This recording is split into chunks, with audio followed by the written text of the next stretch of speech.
Fly in my ops, see the envy me. Passing it off like CP3. Shawty, she calling me MVP. I be on time, it's something you ain't never seen before.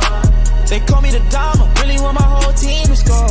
Damn, yeah, too icy, yeah, too clean, yeah, my zone, yeah, 2-3, yeah, got shooters that hit from deep, bust like Giannis, yeah, too mean. Bright lights like we at the garden, on P, don't get me started. Whole team walk in, we the party. If I can't make the play, I'ma lob it. If you jump, that's right on your head. Had to put him to sleep, go to bed. I'm a star, drop 50 and left. From the logo, like I'm Steph. Put it up, knock him down every time. Going hard like my life on the line. Catch me on the course, I would've dime. Never losing, I put it on mine. Had to get on my shit, I've been laying low. They get red when it comes to the playoffs. You fight with me.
All right, good morning, everyone. It's time to wake up if you weren't awake already. Biggest win in Lobo history occurred last night.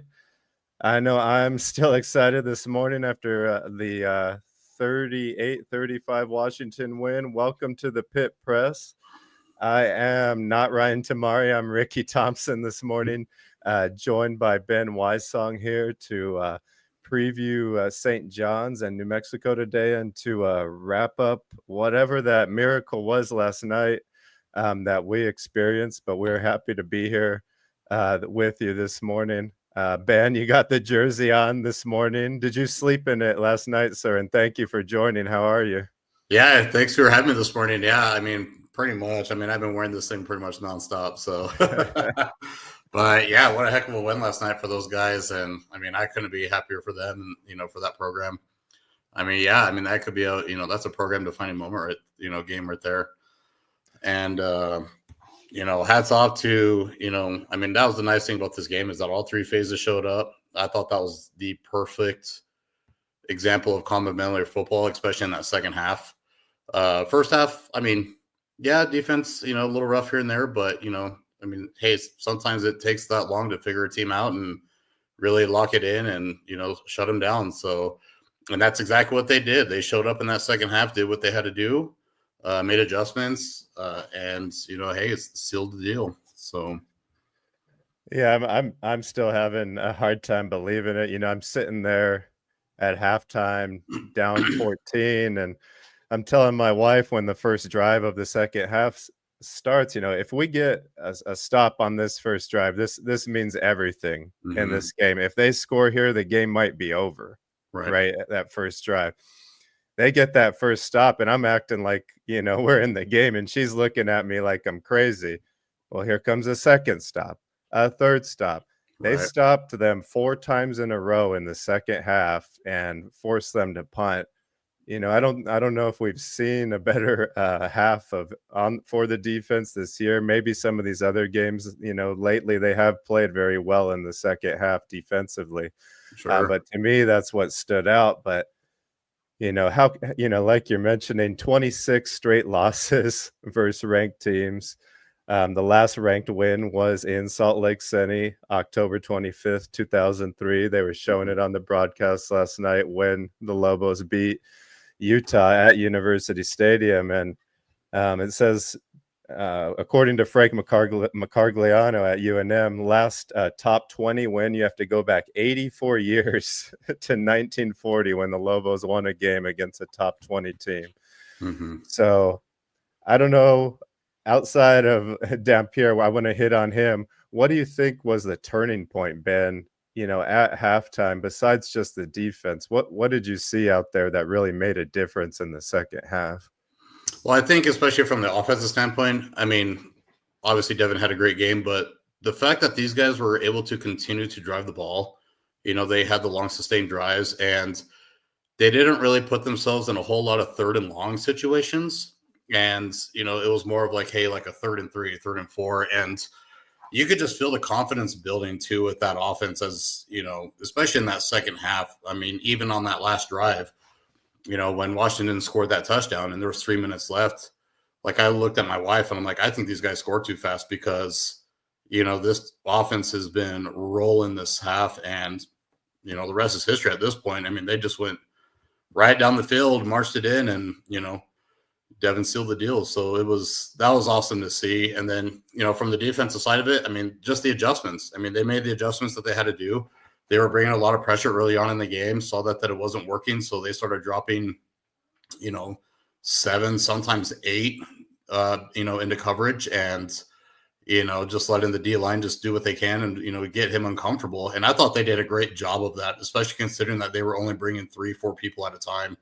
That's pretty rare, especially given that, Washington State, that's no joke of an O-line. Those guys have got a pretty solid O-line. So, I mean, hats off to the D-line. These guys really showed up, and, and like I said, it was just great to see these guys just come together, rally around each other, and believe, I think more than anything, that, hey, they can get this job done tonight. And that's exactly what they did. Yeah, and hitting on the D-line, looks like freshman D-lineman Sky Lee Woodard got his first snaps of the season. So you got freshmen in there playing against what I think was the best team New Mexico's played all year. And you could kind of see the past games. I'm thinking since Colorado State, UNM's defense played pretty good. They've kind of been up and down, but you could see the building blocks forming the last few weeks. And you could kind of see a attempt for this upset coming if the defense could just keep it together. And man, that second half was the best defensive half I can say I've seen them play, maybe apart from that deep touchdown ball that they gave up, in the fourth quarter. But, I think the last play of the game also here I wanted to mention was a young man who swatted the ball down, Drew Speech, who entered the game only having played 2 plays on the entire year. He's in there on the biggest play of the season. Knock down the Hail Mary, and he knows what to do. He knocks it down. So what an unbelievable game for these kids. You could see your nephew and the other guys crying and hugging each other, embracing. I can't, in my time following football, being a student there, I can't ever remember a time when the field was rushed. Ben, can you? And has there ever been a bigger win than what occurred last night? To me, last night's win kind of gave me like in 04 when we beat Texas Tech on that field goal with Zunker. That kind of gave me a little bit of that vibe. I don't remember if we rushed the field or not. I mean, that was already, 20 years ago. But yeah, other than that, as far as rushing the field, I couldn't tell you. It hasn't happened since I've been around. I can tell you that. And if it has, I just don't remember it. But yeah, I mean, you could definitely make the case. This could be probably one of the biggest wins, if not the biggest win in program history. And that's going against wins against when, UNM beat BYU here at home back in, 97? And I mean, that was, a great game. I think I was like 10, 11 years old when that one went down. I mean, hey, look at Evan's dad. He was a senior that year. So that was a big one. I mean, now we're just dating ourselves, but I mean, yeah. And then of course you got, the Utah game, was a big one back in 03. And the other Utah game at home, back in, 94. So, but I think considering the fact that it's Broncos' first year, They've been going through a lot of adversity in terms of injuries. I know these guys have been hit by the injury bug this year, and getting a little heat from the fans. I think, especially more so on the defensive side. I mean, they rose to the challenge, and they dialed in, blocked out the noise. Excuse me, but they didn't give a shit about what anybody else had to say, and they just went in and balled out. And sometimes that's exactly what you got to do. So you've got to block it out, believe in each other, and they put it on Wazoo. So it was a great win. It was awesome. It was, and I just wanted to run some of the individual stats here because that was probably one of the greatest individual efforts I've seen by a Lobo football player ever. Dampier literally put that team on his back. Sure did. And he carried them to that win. He scored on the 1-yard run with 21 seconds left to put him up. He's facing Matir on the other end, who is near flawless in the first half. And that guy can move too. He had some beautiful cutbacks where he gashed the UNM defense. He looked almost just as elusive.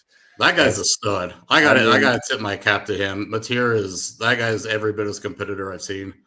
And especially that first half, he was just kind of having his way. I think at one point he was, I don't know, like 16 for 12 for 12, and he finally missed a pass. And our guy Sean Ryder put out a tweet like, Matir finally missed a pass. Yeah, he's human. And I was wondering if he was going to. He was hitting everyone right in stride. It was almost like watching a practice against 7-on-7 drill or something like that. But thank God the Lobos offense, Dampier, 192 yards, 28 carries, 3 touchdowns. Passed for 174 more and another touchdown. Eli Sanders, 13 carries, another 100-yard game. He's close to going over 1,000 yards as well. He had 108 yards and a TD. Nakari Rogers back in action, 6 carries for 48 yards. And I was glad to see him back. He had a huge run on that last drive, about 8 yards. Yeah. It was almost longer. Luke Wysong, 5 catches for 71 yards. He had some important plays in that game, and I think him being on the field the last 2 games has been huge just from a leadership. But man, I was happy to see him out there. Ryan Davis, 3 catches, 5 yards, and the lone receiving touchdown. Caleb Medford, 2 catches, including that touchdown, 45 yards. That was a wide open play, and when Dampier is able to hide the ball like that, sometimes the secondary thinks he's going to run because, he's already done it how many times. I don't blame them. But just really quick, Matir on the other side, 4 touchdowns passing, also 9 carries for 65 yards and a TD. Kyle Williams, that guy's going to be in the league soon. That guy's a stud. 9 catches, 181 yards, 3 TDs. He played almost a perfect game. He did, yeah. Leading rusher for the Cougs was Leo Pulalasi, 10 carries, 58 yards. So, when the game started, there was a few breaks that really went in the Lobos' way that the game could have got out of hand early. 2 of those, to me, were Dampier pitching the ball fairly late on those option plays when his buddy Sanders wasn't expecting it. So I'd like to not see that happen in Honolulu. Wasn't there one where I think it was one Eli caught it, but it was like super late, and you can see on the broadcast he looks at Devin like, "Hey, like easy." Yeah, bro. he was like like knock that off, man. It's not the end of the game yet, brother. Yeah. Devin is obviously the best playmaker in the conference that can do those things. But that's a little early. So they survived those 2 early pitches that were kind of scary, ball on the ground or ball coming out late. And then that first punt, I don't know how that didn't get blocked. I know. The hands of God were watching over that one because there was like a force field around the ball before he kicked it. Or the guys got there and then they realized they're actually too scared to get kicked in the face by a football because that could break a finger or face. Yep. But they did get a good break when Washington State got their long punt return called back. Was that in the second half? I believe that was, yes. And for me, that was just a key play because they were maybe down to the 30 or 40 of New Mexico. Yeah. Great punt return, gets called all the way back due to holding, and I think the Lobos held him on that drive. I believe they did. Yes. So, I mean, a few penalties here and there. The Lobos on their second to last drive, they're on the 1-yard line. We all think Dampier is going to run it in, and they get called for another penalty. Right. Overall, in the day, I think they only had 5 penalties, which was great, but I thought that one might be the backbreaker. How did you feel after they had to settle for the field goal and give Washington State the ball back? Yeah, it was definitely nerve wracking. And I was actually just talking to my wife after, they got the field goal. I was like, man, this would have been a huge one if they would have got the field goal, because I think it was even that same drive where Devin was kind of rolling out. And man, if he would have hit Luke on the run on that far sideline, I mean, that would have been 6. And I think you can even hear Devin on the broadcast yelling, some not so fun words, but that's the crazy thing with this team is that, these guys are, they're right there, and this offense is just so fun to watch these guys. But yeah, when they scored that 3 instead of the 7, it was a little nerve wracking. But like I referred to earlier, though, once Washington State went down and scored, I turned to her, I was like, I think they went too fast because, with an offense like this, I mean, I think we gave them a taste of their own medicine in a sense where, they probably should have done what we did where, hey, give them 30 seconds, if you go down and draw, and score, if you're able to do that. But yeah, and even on that penalty, though, I mean, yes, it's a 5-yard penalty, but, in some ways, you kind of open up your playbook a little bit too, as far as, what you're going to run from the 5-yard line compared to the goal line. I mean, I know it sounds kind of silly, but, when you got the crossing routes, that you can run with those guys. Man, who was it? I think it was Mavia Peters, I think was wide open on one of those. And, but going back, I mean, that just shows the potential, though, of this team. I mean, they're only one read away. They're only, it's refreshing to see in the long scheme of it. And man, I wanted to say how refreshing it was to see the emotion being shown last night, Mm-hmm. the dumping of the ice on Coach Mendenhall, the chanting of Coach Bronco as he entered the locker room. Awesome. I'm almost crying thinking about it. I did not expect this type of win from this team when we began the season. Mm-hmm. Let's not forget the overall win total in Vegas was at 1.5. Yeah. The expectations were not high, and myself included. I did not expect a team to look like this in terms of being bought in, playing together, being this sharp on offense, and let alone winning 5 games. I believe they said it's the most since 2016. Most I think wins. so. I think that was the year they went bowling, right? Yeah, was that the year they were 9-4? Just can't say enough about the leadership of this coaching staff of Bronco. I was skeptical. It's not what I expected, but when you hear him speak, you hear the players' reaction, and then you just see after wins like this what it really means, and it's just a huge building block, I think, for this program going forward. Any recruits that were watching the game or that were there, that was a huge game to show the direction that this team is heading in. Absolutely. And if you're the Pac-12 or Pac whatever, yeah, you went 0-3 yesterday to Mountain West schools, including Air Force winning and UNLV winning alongside UNM. Trying to get Ryan from New York City to join here. We'll see what kind of condition he's in. Yeah. But just to kind of cap off the thought on Washington State here, I think this was the best team they've played all year. Ryan. Uh-oh. I'll put him on mute for a second. Okay. Would you agree that Washington State team was the best team they faced all year? This year? Yeah, absolutely. I mean, I think they're definitely one of the top ones. I mean, you got to look at Montana State. Look what those guys have been doing at the FCS level. I mean, I know they're not D1, but I mean, those guys have been steamrolling through people. It's not just like a 31-28 here and there. I mean, those guys have been doing really well. But yeah, as far as overall top to bottom on the roster, yes, I would say that it would be Washington State. I mean, yeah, look at the quarterback. I mean, look at the receiving core. I mean, you have 4 solid receivers on that team that could, pretty much have their way. we got a good glimpse of Kyle Williams, who, I mean, that's, like I said, tip my cap to him as well. I mean, that guy's just a playmaker, and like you said, we're going to see him on Sundays, really quick. But yeah, I mean, UNM showed up and they did what they had to do. I mean, that's why you play 60 minutes of a game, and yeah, they were down 2 at half, but you still have a whole nother half to go. Wow. And one other thing that was occurring last night for, I believe, John Jones, you guys will have to correct me. I don't know his full whereabouts these days, still resides in Albuquerque. Sure does. John Jones defeating Stipe Miocic in front of a huge crowd in Madison Square Garden that included President-elect Donald Trump, Robert Kennedy Jr., Elon Musk. He had the whole staff there for that game.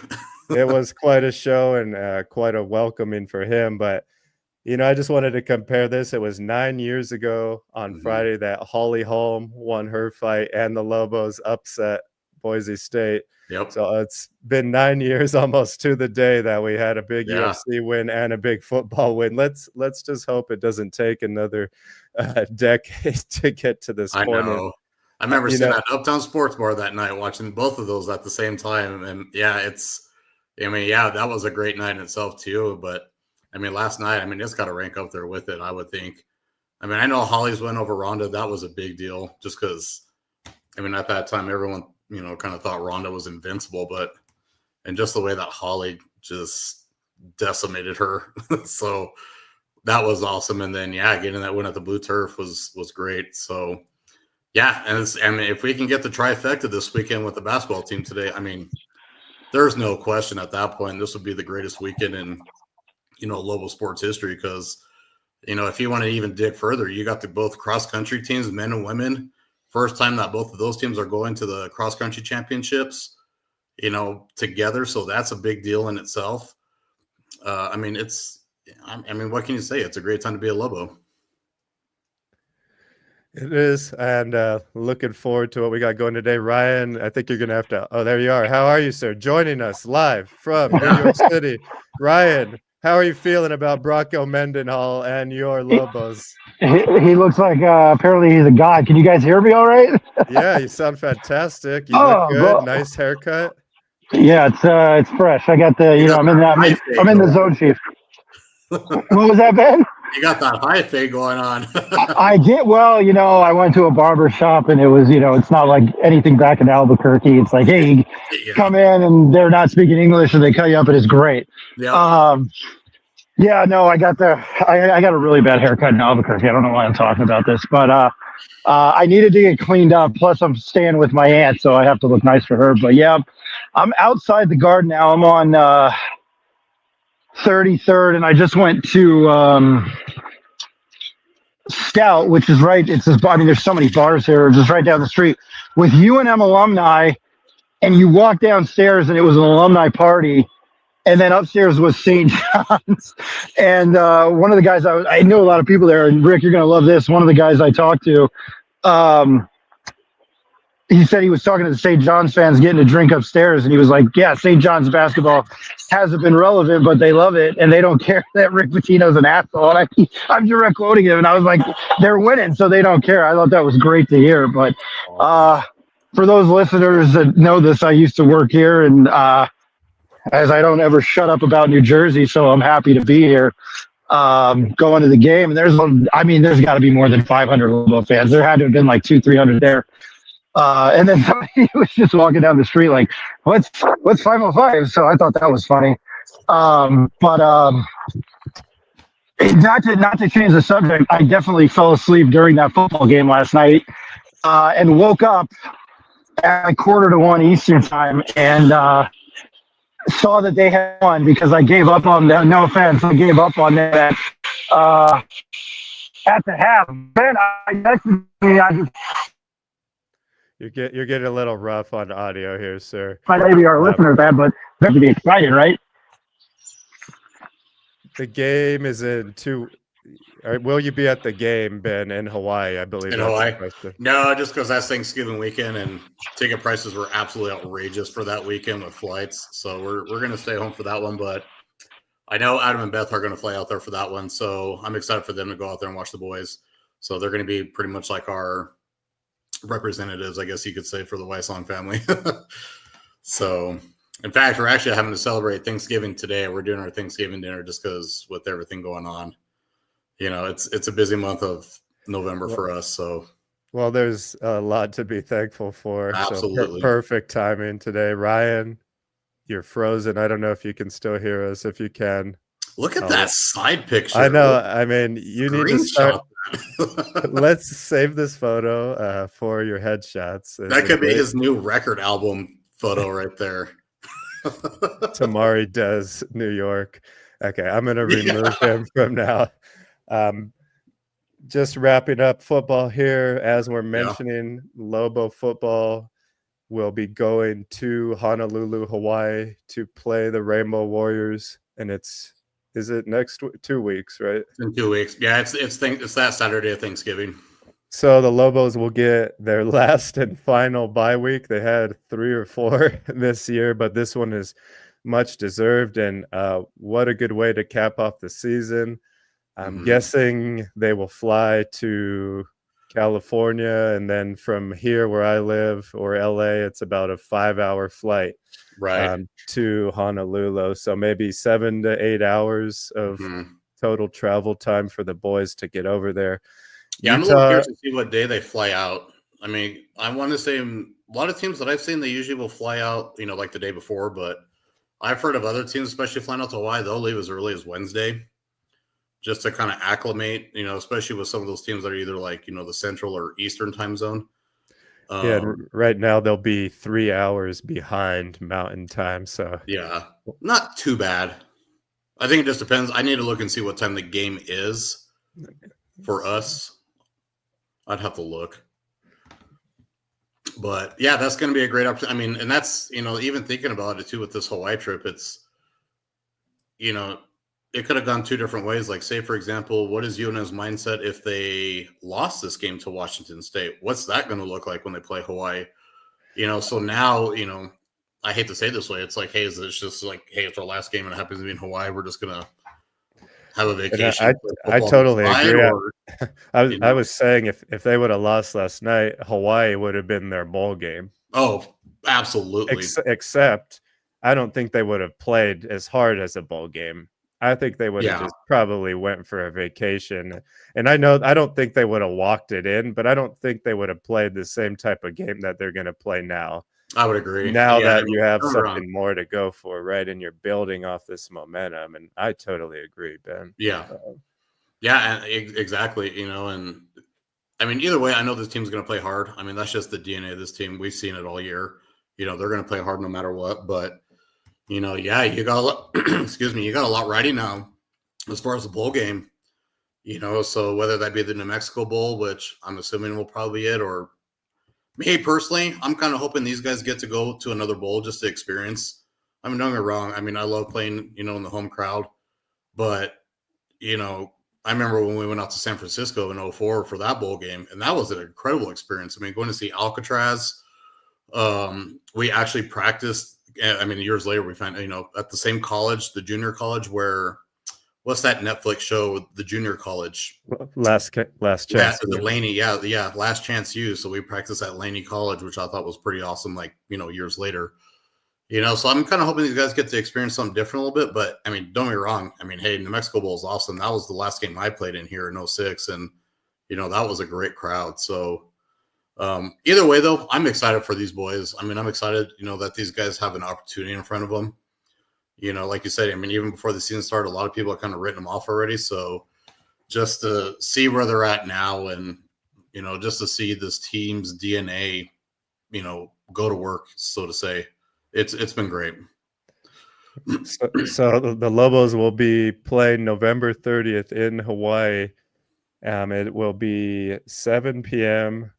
if I'm doing my calculations, or no, 9 p.m. Mountain Time, 8 p.m. here, and 6 p.m. Hawaii time. Okay. Well, so that's not bad, though, because, hey, we've already played, at least one 8 p.m. game. I mean, last night you probably could have counted that one, too. So, and I guess if anything, it doesn't really change anything for these guys, which is kind of nice. Yeah, so Hawaii is 4-7. Had a bad loss yesterday to Utah State, where those island boys had to go play in some frigid temperatures up there in Logan, and Yeah. I think they got smacked around pretty well. What was this, 55-10? Is that real? I was shocked by that. I thought that Hawaii would have at least put up more points than they did that game. The week before, I was in Hawaii Right. myself to watch them play UNLV. They almost beat UNLV. Yeah. So to see them come back and lay an egg shows you how much the home field advantage is for the Rainbow Warriors. And I just want Lobo fans and the Lobos themselves to understand that, yeah, they might have just got smoked by Utah State, but they're a different animal back home. I agree. The crowd almost gets full there. The atmosphere is pretty electric. They're playing in a smaller stadium right now, as the other one gets worked on. Sure. And they're going to want to win this game to end the season. They got a coach, and Coach Chang, with a lot of pride. And I think it's going to be a shootout. Brendan Schrager, senior quarterback there. He's up for some awards, but watching him in person, he is nowhere near the quarterback that John Mateer is. He is not as accurate. He cannot move like that. But Hawaii does have 2 or 3 great weapons at receiver, and they are home run hitters, much like we saw last night. Right. So I think if the Lobos can hold on and not give up so many home run plays, the game, they should be right in this game. I expect them to win that game because they are a better team at this point right now, in my eyes. Ben, how are you feeling about the last game? You think the Lobos can do it? Oh, absolutely. I think they can definitely pull it off. I mean, the confidence right now, especially after last night's win, I mean, it's got to be extremely high. And then the other benefit, too, that we get is we get 2 weeks to prepare for these guys. So, I mean, that's, any injuries that, you're trying to shore up, you get 2 weeks to recover from that. I mean, yeah, I definitely like their chances. I mean, especially from the defensive side of it, I'll start with them first. It's, such a big confidence booster when you basically, in a sense, shut down the number, 18 or 20 ranked team in the nation, in that second half. So, and they don't score their last touchdown until 3 minutes left. But, and then offensively, I mean, what's there to be said at this point anymore about the offense? I mean, these guys are just electric. I mean, you have so many playmakers. It all starts with Devin, obviously, but I mean, when you got Eli Sanders running the ball the way he is, I mean, Nakari coming back and almost in a sense kind of picking up where he left off, and then look at the receiving core. I mean, you can go to any 3-4 guys right now and feel totally comfortable with them. There's no drop off. And, that's what I liked about with that touchdown with Caleb, because, you have, Luke lined up at running back. And then next thing you know, they're keen on him. And then what does it do? It's going to leave someone else wide open. I mean, Caleb could have literally walked in that end zone. So, this offense is playing lights out right now. And I just don't see Hawaii having the defense to slow them down. I really don't. So, I mean, UNM might let them get a couple touchdowns here and there, but I don't see UNM really dropping off, I guess is what I'm saying. I think it'll be a good game. I think UNM's offense is going to wear them down. I agree. It's going to be close. It's either way. I think it'll be a close game. Just want to hit on a few of the comments here. Renzo, Saucedo, Go Lobos. Paul, saw your comment earlier. Bronco Mendenhall is a god. And I would believe, I'm even willing to become Mormon or whatever religion he follows. I'll follow it today, because obviously I'm not at church. So I'm here at the Church of the Lobos. And Ben, I'm going to probably hop into some basketball stuff here. You're welcome to stay on and listen to me.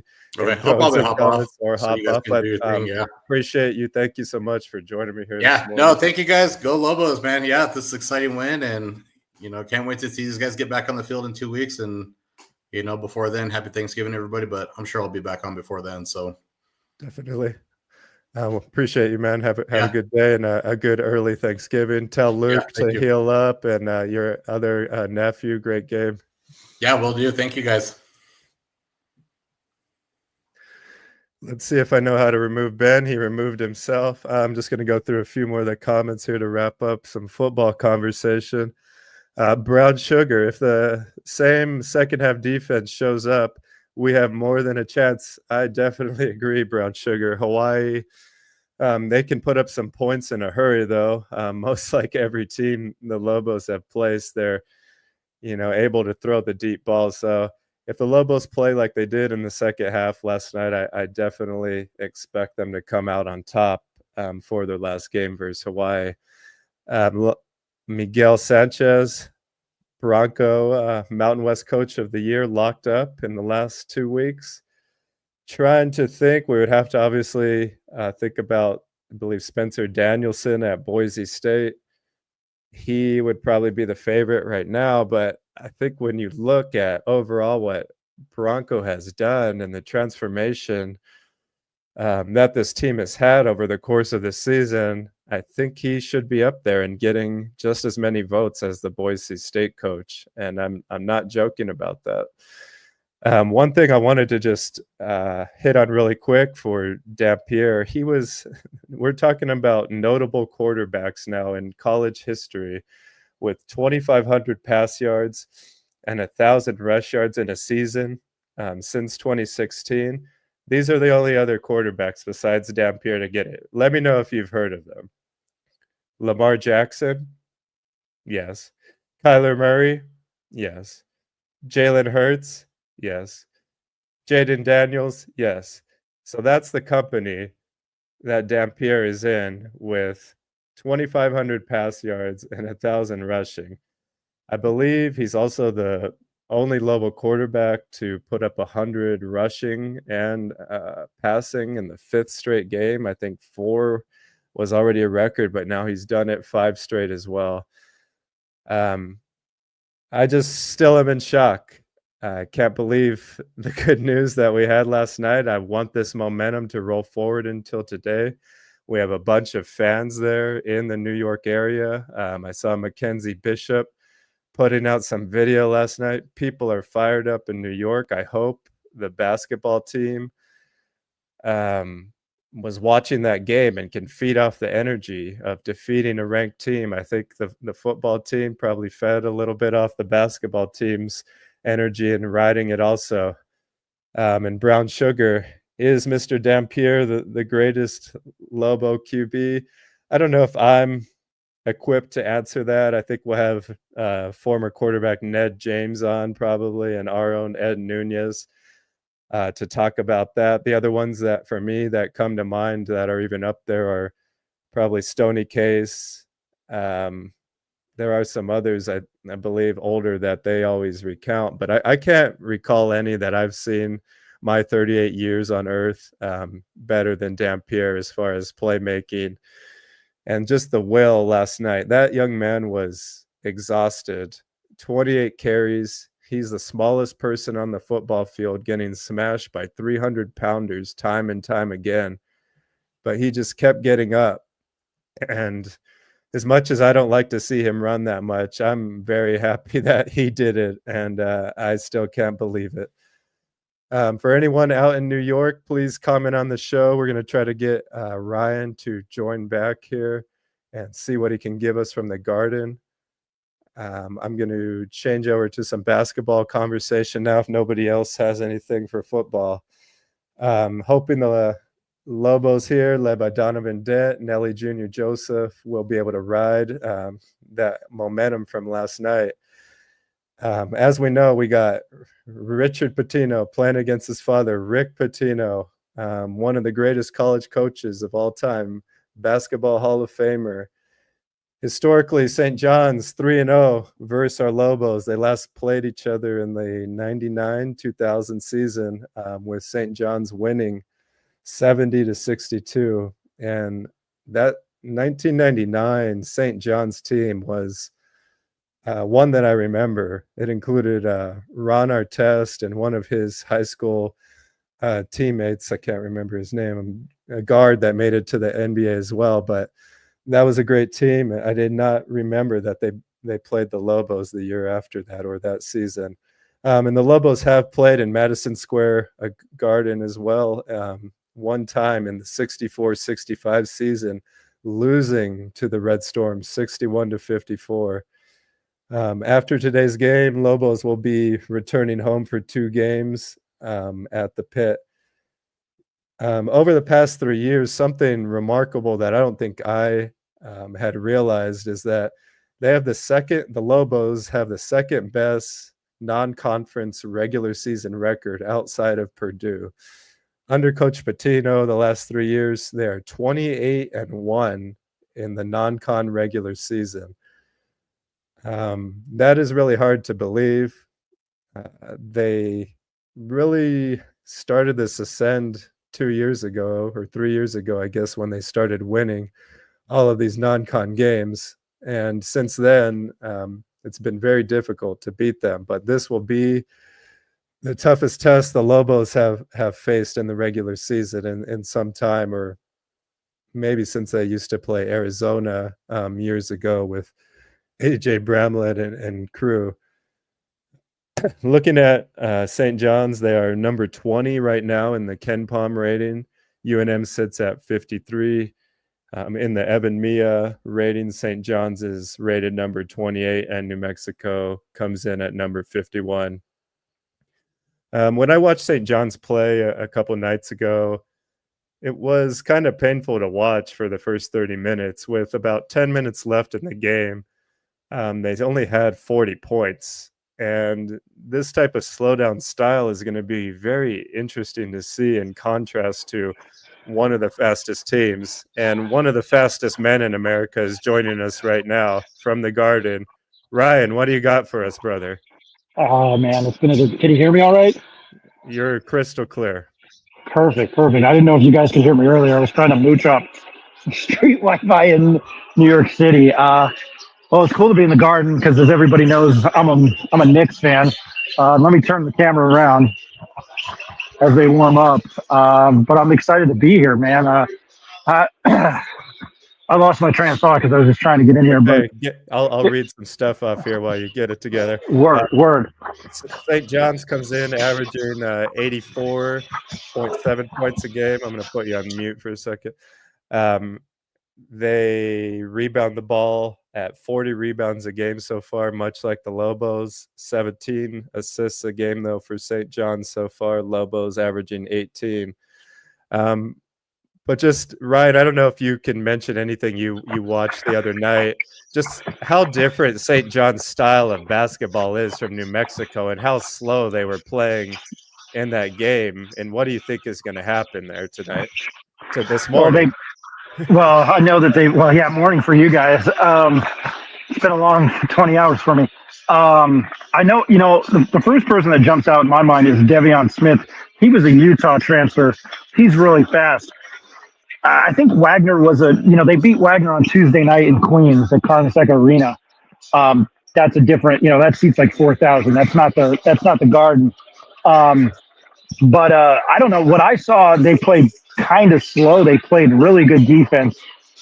Jacob and I thought they were going to run, and it was like 30 to 20 at the break, which I thought was kind of fascinating. I think the way the Lobos have looked, last Friday against UCLA, the way they looked against Texas A&M Corpus Christi. I mean, I think they're going to try to. I think St. John's is going to try to slow them down because I still think this offense rolls. And as I always mention on our show, I'm not an X's and O's guys, but I think from my perspective, maybe a member of the media's perspective, a basketball fan perspective, is that I'm looking for UNM to jump out and run the gun. You can tell me if I'm wrong, Rick. No, and that's their game. That's what I expect them to do. But I expect St. John's on the other side to try to slow the game down when they can. I think the Lobos might try to put some pressure early and see if they can cause some turnovers, but I don't think Devion Smith and Kaderi Richmond are going to turn the ball over the way that Texas A&M Corpus Christi did. Corpus Christi crispy. They got crispy by the end of that game because the Lobos wouldn't allow them to even get the ball past half court. But I don't know if the pressure that the Lobos put is going to speed up St. John's any. But I think it comes down to the leadership of Det and Nelly.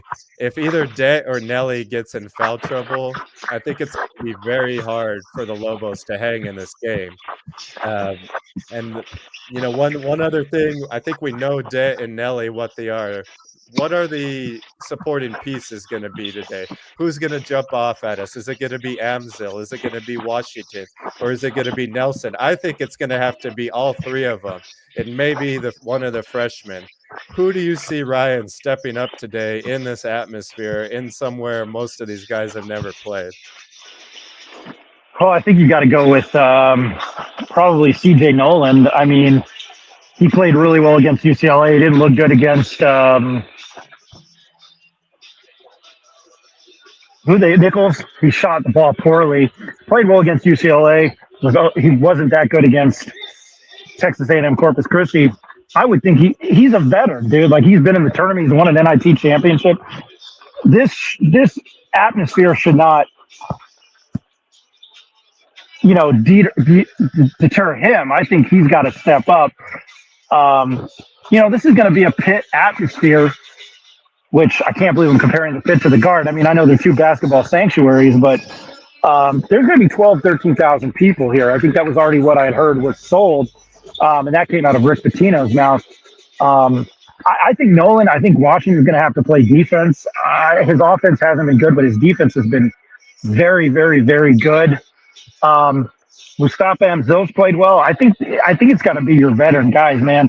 Cade Dotson played really well on Tuesday night. It's going to have to be your new usual suspects as we're 4 games into the season. I think. I hope that made sense. Can Philly B produce some offense? But I think the guys that can play defense, like Dent and Nelly, and Nolan, this is going to have to be their game. I think when you're in the Garden. I agree, and I think the matchup down low versus Nelly is going to be one to watch. They got 2 big guys battling for the center position right now. Zuby, a GF4 6'9" junior, averaging 7 and 3, and Vince Iwachukwu, transfer from USC. So they got 2 big bodies they're going to throw at Nelly. Can't afford Nelly to get in foul trouble. I don't know if Atiki has the weight to handle these big men from St. John's and their physical style. Atiki did have a fabulous game last game, and I think he's a much better post player off the bench than the Lobos have had the past few years. But this is going to be a different type of game. Like you mentioned, this team is physical. Devian Smith he's a strong guard. He's going to match up well with the UNM guards. They got Simeon Wilcher, a returner, averaging 13 points so far. Aaron Scott, a transfer from North Texas himself, former teammate of CJ Noland, and RJ Lewis Jr. He's a returner. So they're only returning, though, 4 of their top 6 scorers from last year. So right now, this St. John's team, to me, is a lot like UCLA in terms of having 4 or 5 guys that they're trying to mix in. And at the same time, they're going to have to play this UNM team that's one of the hardest to defend in the country. And I just don't know if St. John's will have the same chemistry New Mexico will have. I think that will be in New Mexico's favor. But Ryan, do you think Lobos, how did they do against the spread today? I've seen 8 or 9. I think you're on mute. If you could unmute yourself. No. I was trying to block out I don't know who's on the sound system here. How do you feel about the line? 8.5 to 10 points is what I've seen. 8.5 to 10 points, I think, and Lobo fans might get mad at me. I think it's a bit fair. I'm curious, and I wish Neff was on with us as always when we're talking gambling, because I'm just good at losing money. But I think about 8.5 to 10 is just about right. While UNM has 1, I still think they're learning about this team.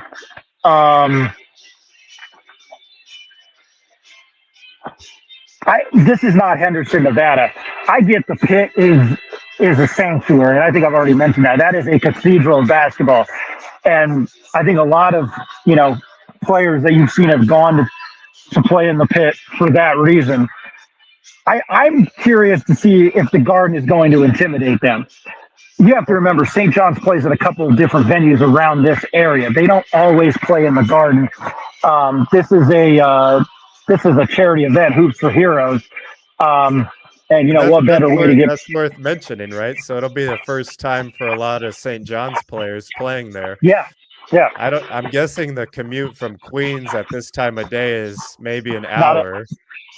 Probably 45 minutes to an hour. Okay, It's probably 30. not. So they might have a longer commute today than New Mexico. Well, if New Mexico stayed in Midtown Manhattan, they're good. They're golden. Can you tell us, Ryan, what makes the Garden so special? I've never been inside, and can you flip the camera around to give us some view here as you tell us what makes it so special? Oh man, well, I think of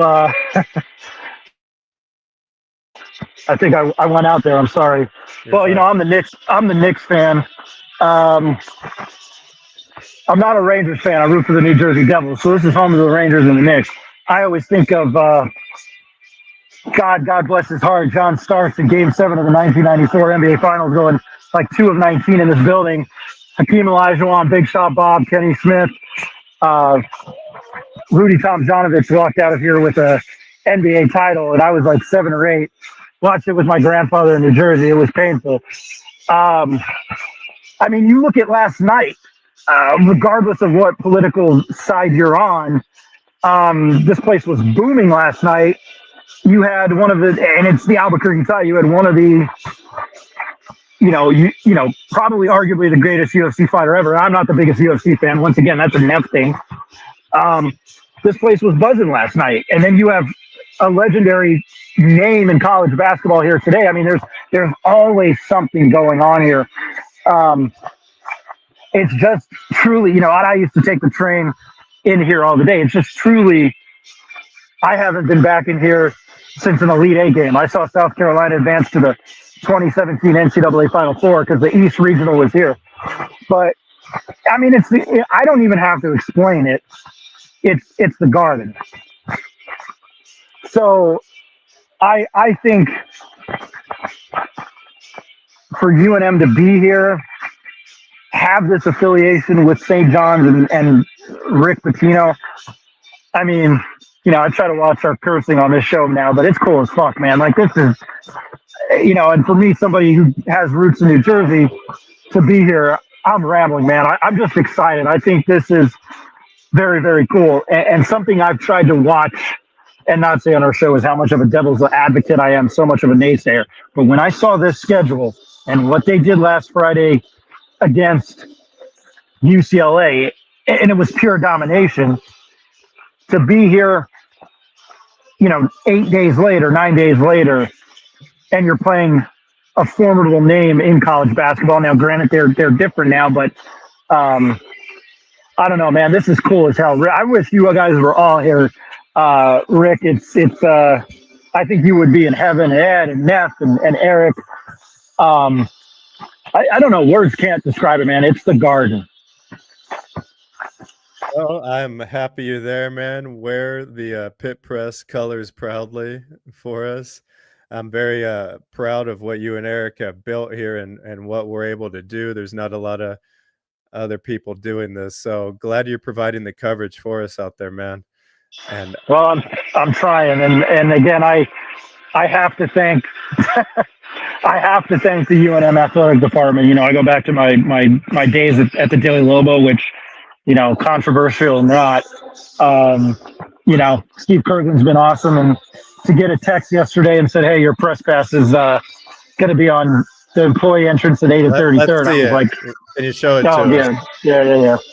There you go, everyone. He's really there. I usually don't like to show that stuff. I try to be a member of the press, but again, roots in the area and being a Knicks fan, this is cool as hell, man. And the Knicks play the Nets tonight.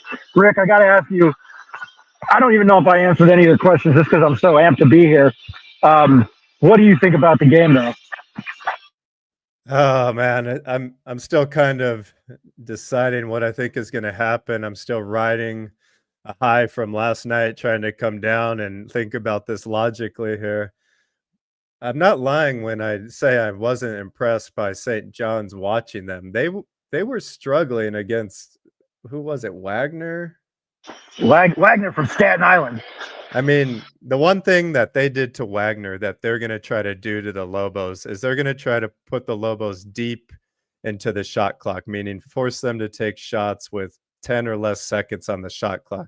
Well, that is not what the Lobos usually do. That's very uncharacteristic if they wait that long to take a shot for the Lobos.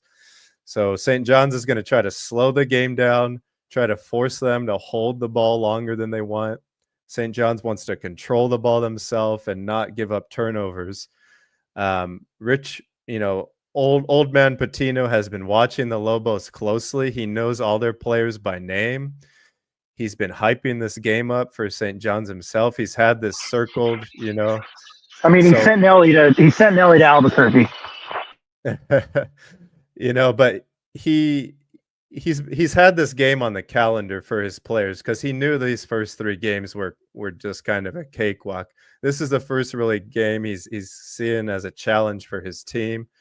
Him and his son are both downplaying, the emotional connection, but that's garbage.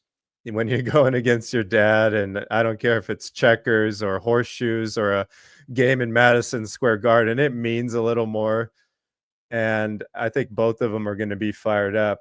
And Tamari, give us a final pick here. I know you probably want to go walk around, but if you got any final thoughts. I think 10.5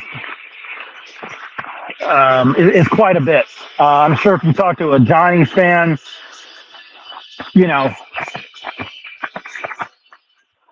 they'd probably say, why is it not more? And then they'd probably say, well, we didn't play that well against Wagner. I really think UNM is going to come out. I think, and I'm being honest, I think it's just so far to travel and play like this. I'm not sure how that's going to affect them. Now, they got hit here on Friday. They practiced yesterday. I think that's a bit of an advantage. I'm glad they just didn't fly out Saturday, yesterday. I really expect Nelly Jr. Joseph to have a good game. I expect them to be depth. I think it's going to be closer. If I hadn't gotten killed, I definitely would take UNM to cover. That's the way I see it. But they're getting ready here. We're about 25 minutes to tip. I got to find my seat.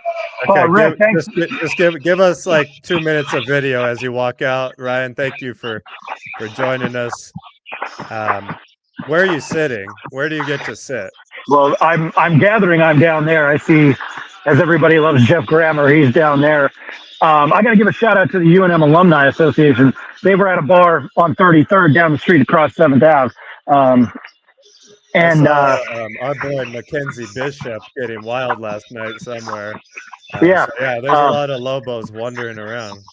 Yeah, ran into more fellow St. Pius people, Curtis Pino, Paul Ortiz. Talked about St. Pius winning yesterday. I fell asleep during the football game, and I woke up and I couldn't believe it. I thought it was going to be bad. I really didn't purposely fall asleep. I was tired, but it has a really, really ability to be a epic Albuquerque sports moment, UNM sports moment, within about 14, 15, 16 hours here. If UNM can pull off this win, and it's not going to be easy. But if you've never been to New York or the Garden, obviously I suggest it. And I used to work in Midtown Manhattan, so I'm jealous. And Rick, thanks for running the ship today. When I was on the train, I definitely would have lost service. So thank you for waking up on the wee hours of the morning in California. Of course, man. Well, we will let you get down there. Ryan, thank you for your efforts. Send us a lot of pictures, and we will talk to you in a couple hours. I appreciate all of our listeners. I ran into somebody at Scout, the bar with UNM alumni, and he walked up and he goes, "I love your show." So that was great to hear, considering all the comments. So appreciate it. Here's one more look at the Garden, and Rick, thanks again. And here, get a great view from the top here from Ryan at the Garden. Ryan, you have fun, buddy. We'll be looking for you on TV. I will. Have a good one, Rick.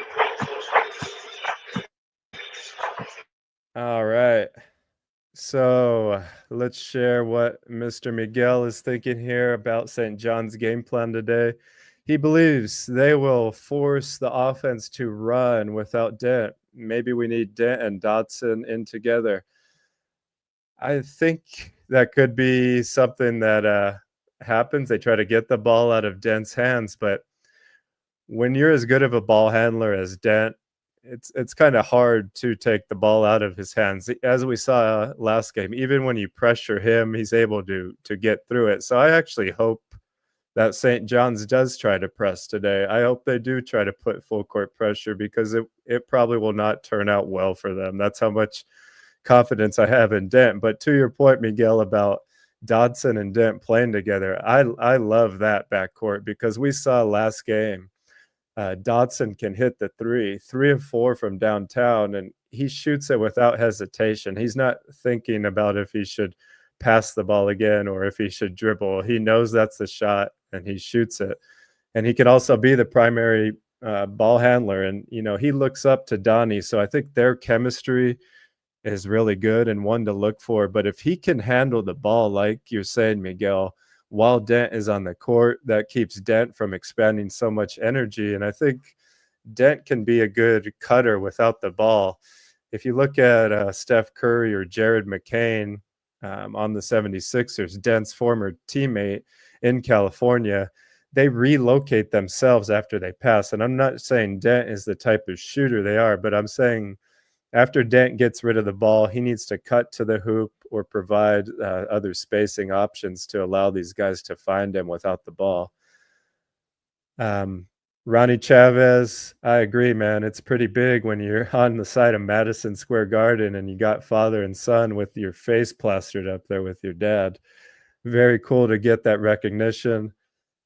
You're also thinking Dent needs to go the whole game without any turnovers. I agree he has been a little prone to turnovers this year, more so than last year's season, trying to do a little bit more, kind of like Devin Dampier does for the quarterback position of the Lobos. I don't think Dent has to have a no turnover game. As a basketball player, you can't really be thinking of those things or be afraid to play the way you like to play. You can't be afraid to throw the passes you want to pass. I think it's going to take some time, like we saw Nelly last year, to adjust to Dent's playing style and how those passes come in and how they're received. A lot of them are low, coming in at different angles than these guys are used to. As we saw Nelly kind of progress last year, and then this year, he's barely dropped any balls, caught from Dent. And I think these other guys might just need a little more time to get used to Dent's playing style. I would say about half the turnovers he's had so far were not really something I would call his fault. I would more put it on somebody else. So again, just really quick, rolling through St. John's key players today. Transfer from Utah, Devian Smith. I think he's a 4 or 5 year player. Shot 40% from three last year. So he can hurt you from outside.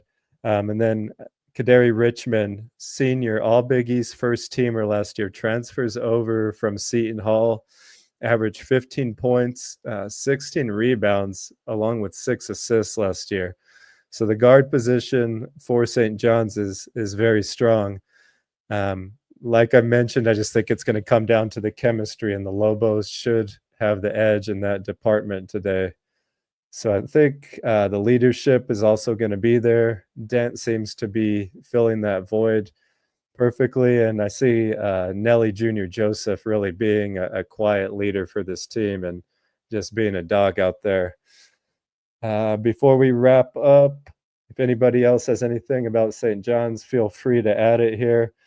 But one thing I wanted to mention about Lobo football yesterday, since Ryan is off the show, I didn't want to hurt his feelings, is that both Ryan and Jacob yesterday on the Morning Hal, our morning show, called out UNM to lose to Washington State. And I myself, and I think our Ed Nunez, both said Lobo football would win. So I just want to get some credit for calling the Lobos win. Unprecedented win last night. And I also want to call out just the overall fan support of this football team. There should have been a lot more than 14,067 fans at that stadium. I know it's a late game. I know it's cold out, but this is the best football team that's coming into that stadium visiting all season, and this is the best football team the Lobos have had in years. Whoever did not go to that game and was on the edge of, their seat thinking whether they should go or not is truly regretting it last night and this morning. That's probably the most memorable game. Fans running on the field, coaches getting splashed with Gatorade. It's not going to happen again like that for some time. And whoever missed it, you really missed out on something special. And I hope you buy in right now for what's going to be coming, because what Bronco Mendenhall has done is slowly changing the culture without saying very much out to the media. He's doing it through hard work. All of these young men have bought in, and it's just super exciting to see. And we don't have Ryan live from the Garden anymore, but just wanted to wrap up that Washington State thought. I think this team needs to be embraced along with the way the basketball team is. If we're going to be able to keep the football player like a Devin Dampier, it's going to cost money. We heard last night that John Mateer of Washington State is already getting offers up to $1 million to join other programs. So we can only think about what Dampier is going to be receiving this offseason. So let's just hope our NIL funds, 505 Sports Ventures, McKenzie, all those guys do a fantastic job. Kurt Roth over there, we love having him on the show. We know they're out there today supporting the guys at the Garden. So whatever you can do to give back to this team, I think now is the time. You're seeing the results of what hard work actually looks like now. And I did not expect them to have this many wins at this point in the season. So again, big win last night for Lobo football, riding that energy today to Madison Square Garden as Lobo basketball faces the Red Storm of St. John's and Old Man Patino. And my last kind of story here was when we were out at Mountain West Media Days a few weeks ago, John Rothstein was also there sitting across from Tamari Jacob and myself. And throughout the day, he was looking over and we were, making eye contact just because of where we were sitting. And I'm a fan of his. So I walked up and just said, "Hey, John, great to meet you. We're the Pit Press. If you have any time today to stop by our booth, we'd really appreciate it." The response I got was almost no response. It was a head turn, and "I don't have time. I'm doing this today." Well, I totally understand that from John. He was doing his own show. I just got to point out that Rick Pitino had a great quote talking about John Rothstein the other morning when saying John Rothstein is firing off Twitters about his players at 7 a.m, calling out Zuby at 7 a.m. Coach Pitino said something to the effect that, "Mr. Rothstein, you need to be hugging your wife at 7 a.m, and you need to seriously consider getting a life." I would agree with that. So get a life, go Lobos, and we will see you guys next time. Thank you for joining us here on the Pit Press.